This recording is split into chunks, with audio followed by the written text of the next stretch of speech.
ñu ngi leen di nuyu di leen jaajëfal yéen ñuy suivre chaîne bi di Xalaat TV ñu leen di dalalaat ci seen jàngatu bés bi. tey dañuy ñëw ci mbir moo xam ne du guléet ñu ciy wax lu yàggul dara même pas 3 mois le 13 juin 2021 bi rek ñu weesu la ñu jagleeloon benn vidéo ci ay victime police. ñii dañ leen tooñ rey leen ñii dañoo njort ni dañoo def benn mbir maanaam ay présumé coupable wóorul ba xam ñoo defam déet ñu jël seen bakkan soit ci mbedd mi soit fekk leen fa ñu nekk wala ñu nëbb leen jant bi torturer leen ba ñu loru. dañ leen di rek jox liste bu ndaw ci kaay fi mujj am balaa ñu ñëw ci dossier wu Cheikh Niass bi nga xam ne mooy dernière victime bi ak mbiru yabaate ki tappale bi am ci biir tukkee ci police ak ñi nga xam ne ñooy administration pénitentiaire. Alassane Bari, Sadio Camara, Cheikh Koli, Mamadou Diop, Baye Cheikh Diop, Moussa Dramé, Bassirou Faye, Balla Gaye, Famara Goudiaby, Lamine Koita, Dominique Lopi, Mafatim Mbaye, Ibrahima Mbow, Cheikhouna Ndiaye, Mamadou Ndiaye, Matar Ndiaye, Seck Ndiaye, Yamadou Sagna, Bourama Sané, Pape Sarr, Fallou Sène, Kekuta Sidibé, El Hadj Thiam, Mansour Thiam, Abdoulaye Timéra, Eliman Touré, Abdoulaye Wade Yengu ñii ñëpp ay victimes suñuy way takk der lañ 98% yëpp di ay tuut tànk ay gone yu ndaw. police bu Sénégal tayle seen avenir seeni njaboot ba tey ci tiis lañu nekk. mais li gën a graaw ci mbir yi mooy léegi ci ay diiru gàtt lay am. bu njëkk boo déggaan ab policier rey na doomi jàmbur balaa nga koy déggaat dafa yàgg lool donte rey sax donte benn bakkan dongo la dafa diis benn bakkan boo jël dafa mel ni da nga rey askanu lëmm. mais suñuy tàkk der léegi dafa mel ni ñu nekk en guerre contre ñan contre seen askan. ba tax na léegi da ngay dégg rey nañ diw ñu tegaat ci ay semaine nga déggaat beneen cas lu yàggul lañ doon coow du siw Abdou Faye njabootam ba tey ñu ngi jooy mujjul fenn ñu tegaat ci ñetti weer mbiru Cheikh Niass présenté wu. ñenn ñi daañu wax ni dara wóorugul ba xam police moo ko rey mais bu ñu demee ci biir vidéo bi di ngeen comprendre tàppale yi am ci dossier am ba moment bii nii ñi ngi ci tànk ndëppal mbir yi ba bu ñu moywul fee quelques jours dañuy fàttewaat dossier am comme yeneen ñi fi jaar jàll ci beneen mbir. léegi ñun laaj bi ñuy laaj mooy lii ba kañ ñuy jël ay bakkanu ndaw yoo xamante ni avenir lañu woon ba kañ ñuy faat ay waajur jàmbur njaboot rawatina xale yu ndaw wéeru woon ci ñoom ñooñ ñu bàyyi ginnaaw tey doon ay jirim yoo xam ni li des seen dund gépp dañ koy jaayante ak ndimbalu suñu borom ndax dootuñu gisati bàyyi bu leen taxawu ci fànn yépp.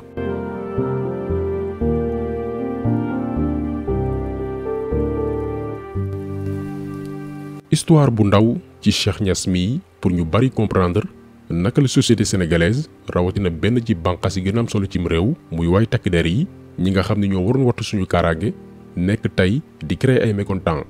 nekk di créer ay rancuniers yoo xamante nii bu leen yàlla dimbaliwul ci muñ bu këpp suñu kaw rek du baax ndax àq jirim dafa rëy. Cheikh Niass toll ci 39 ans fanweer at ak juróom-ñeent dafa bokkoon ci ndaw yi nga xam ni dañoo demoon bitim réew ngir daani seen doole bàyyi njaboot ginnaaw def dëkk yu bari bi ci mujj mooy France yàlla dimbali ko foofu noonu ba mu am situation bu stable mais mu gëjoon Sénégal. la preuve doomam bu góor bii nga xamante ni tey mooy taawam di wuyu ci turu Cheikh Moura Niass bi muy mujjee woon gis papaam laataa yoonu bu mujj bii rek moom xale bi mi ngi amoon 9 ans juróom-ñeenti at tey mi ngi toll ci 17 ans fukki at ak juróom-ñaar maanaam toogoon na juróom-ñetti at gisul woon waajuram bu góor tey mu ne woon moment gi mu waroon saafoonteeg moom profité ci li nga xam ni amul chance bi muy màggandoo ci wetu baayam bi ko jur. mais bu yemoon ci moom rek ñu ne waaw xëy na xàmmee na léegi mu doon majeur ba mën a supporter yenn yi mais Cheikh Niass ba muy quitté France ngir ñëw Sénégal fekkee màggal bi dafa bàyyi également beneen njaboot kenn ki tuut tànk bu ndaw la kooku ba tey mi ngi toog di xaar papaam am yaakaar ni dafay dellu si waat ba keroog muy màgg di xàmmee ñu koy wax dëgg bi wala mu dem ba daal di koy découvriral boppam dafay wëy di laaj yaay ani sama baay. kooku naka lañ koy expliquer ëllëg bu màggee sa papa dëkkam la dellu ji woon Sénégal ñu daal di koy faat mais ci yan anam ak yenn circonstances ci mbir moomu la ñuy ñëw.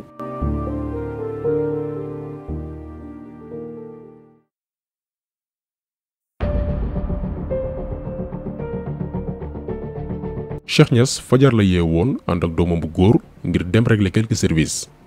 ñu nekkoon cooto ba mu dawalee ba egg si marché bu bees bu Guédiawaye policier daal di koy interpellé laaj ko moom Cheikh Niass ay papier am mu jox ko lépp ba mu des carte grise oto bi ndeke da ko fàttewul këram. mu demandé policier bi ndax mun na ko bàyyi mu retourné jëli ko policier bi bañ. ba tey policier bi su ko neexee ci liggéeyam la nekk mais li ñu xam ci assurer sécurité routière mooy bu ab conducteur defee infraction moo xam ci anam gi muy dawalee wala ay pièces am matul da nga koy attesté ci kayit bind ko daal di koy jébbal mbir yi moom mu jaar fa mu war a jaar ngir bu ëllëgee loolu bañ koo dalaat mais policier bi defalu ko attestation dafa nangu permis mu wan ko ginnaaw ne ko demal jëli carte grise bi comme ni ñu tàmm di ko gisee chaque jour ci tali bi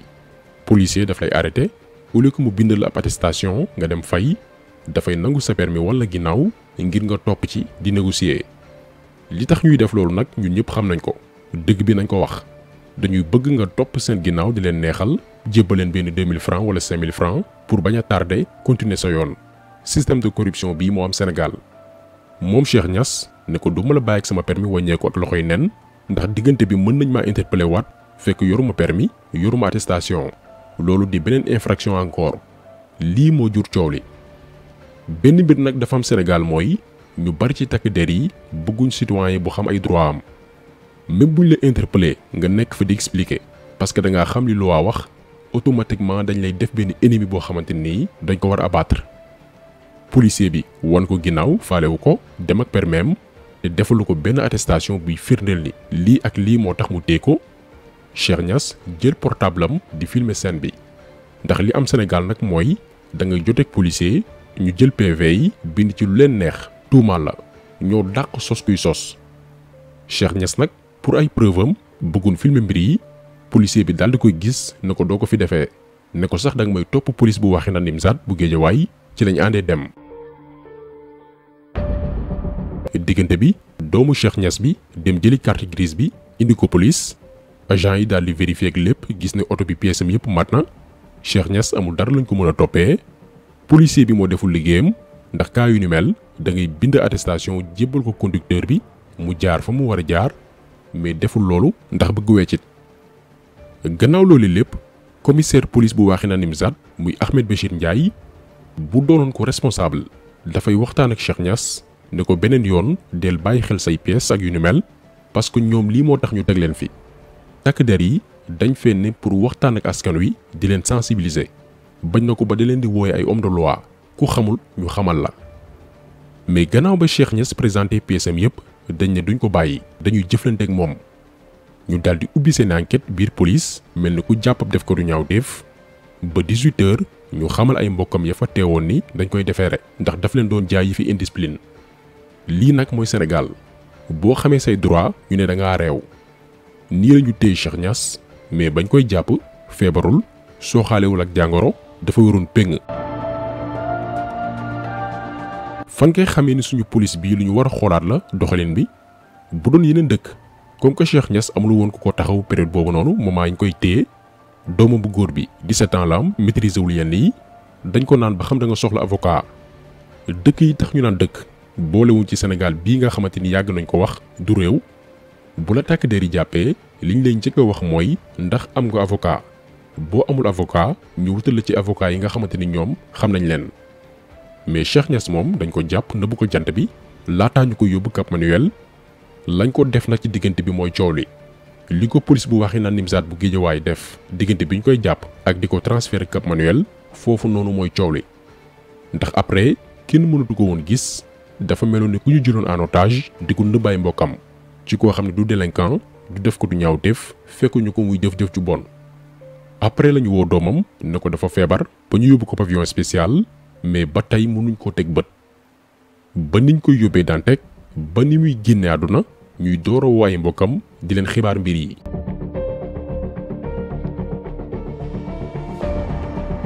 li waral nag ni mbir yi mort suspecte la mooy gannaaw bu mu génne àdduna moom Cheikh Niass ba noppi dañoo lànk ne ay mbokkam duñu accéder ci corps bi déjà pour bañ ñu mën a xool ndax am na ay blessures ak yu ni mel dañ leen empêcher loolu lii benn mbir la. ñaareel bi mooy waxi kesew yi nga xamante ni mi ngi tukkee ci Mbaye Sarr mooy inspecteur régional administration pénitentiaire bu Dakar ñi caytu kaso yi ci région bu Dakar déjà ñàkk a respecté njabootu Cheikh Niass mënul weesu nga ne gisu fi lu fi jar coow doomi jàmbur bàyyi fi njaboot ñàkk bakkanam ci ay conditions yu tey xel ngeen ne gisoo fi lu fi jar coow rax ci dolli mu ne moom Mbaye Sarr mooy wax Cheikh Niass deewewul Cap Manuel hôpital Dantec la génn àdduna maanaam mi ngi mel ni ab samba boy agressé doomi aadama ci mbedd mi ba noppi daal di koy gaañ ba ñu yóbbu kooku noonu hôpital ngir sauver ko far kooku ñàkk bakkanam nga ñëw jàkkaarloog Sénégalais yi ne leen agresseur bi moom yoonam newu ci ka ñu agressé hôpital la deewee xam nga lii yabaate gënu koo rëy coow li newul Cheikh Niass fii la génne àddunaam déet dañ ne li jiitu arrestation am feebarul soo xaalewul jàngoro ku wéroon la macha allah léegi lan lañ ko def ba yóbbu ko ci condition yi tax ñu rawale ko Dantec lii mooy laaj bi ba ñu demee nag ba jaaxle comme que autorités yi ñoom ay dof lañu jàppee askan wi ñu jëlee commissaire u police bu Wakhinane Nimzatt muy Ahmed Bachir Ndiaye ñoom ñi nga xam ne ñoo arrêté woon Cheikh Niass ba defeere ko ñu ne jëlee nañ ko foofu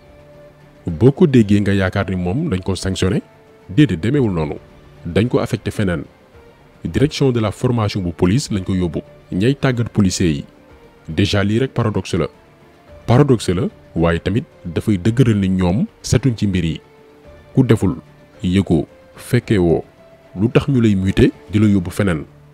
déjà lii mooy incohérence bi lii mooy waral ni dañoo def li ñuy def ba noppi bëgg koo nag ndëppal di jël kii di yóbbu fële.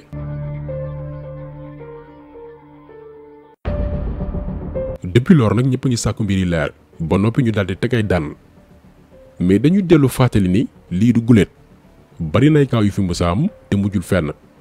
bañ na ko ba début vidéo bii dañ leen defal liste victime mu takk der yu Sénégal mboolem tuxu yu ñuy def ci at yu weesu mosoo leen dégg sanction mosoo leen dégg dossier mosoo leen dégg procès dañ koy coow ñaar ñetti fan quelque temps ñu daal di tourner la page lan moo war loolu nag parce que li police nekkee pouvoir moo ko cautionné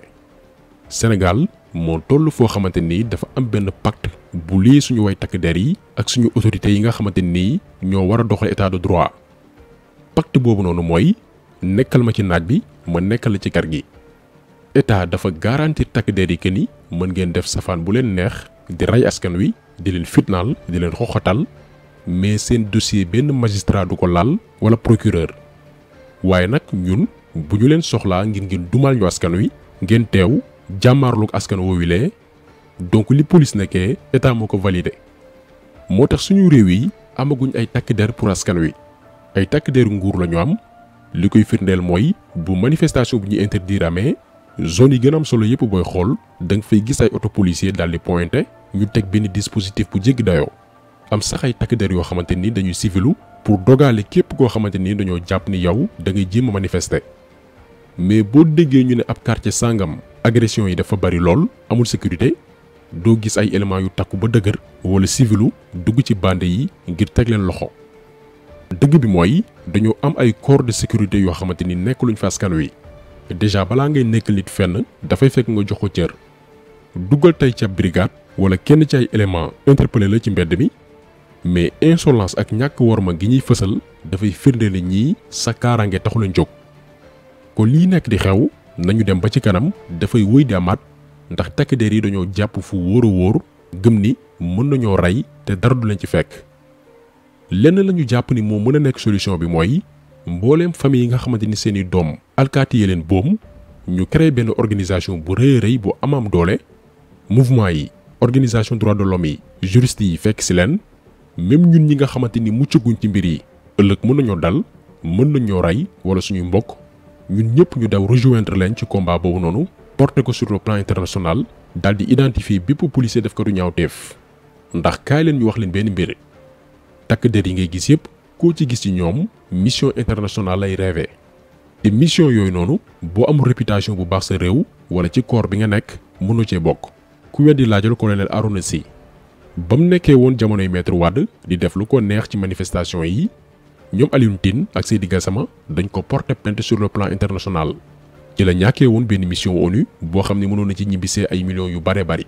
ba dafa mujj mer daf leen di topp ci wàllum yoon ndax avenir am la ñu yàq donc li tax bandi yi nekk ci biir police ak bépp corps armée arrêté mbir yi ñu nekkee mooy ñu sentir que ni seen carrière mi ngi en danger te menace boobu noonu li koy créé mooy famille victime yi booloo mener le combat au niveau international ñëpp jàpp ci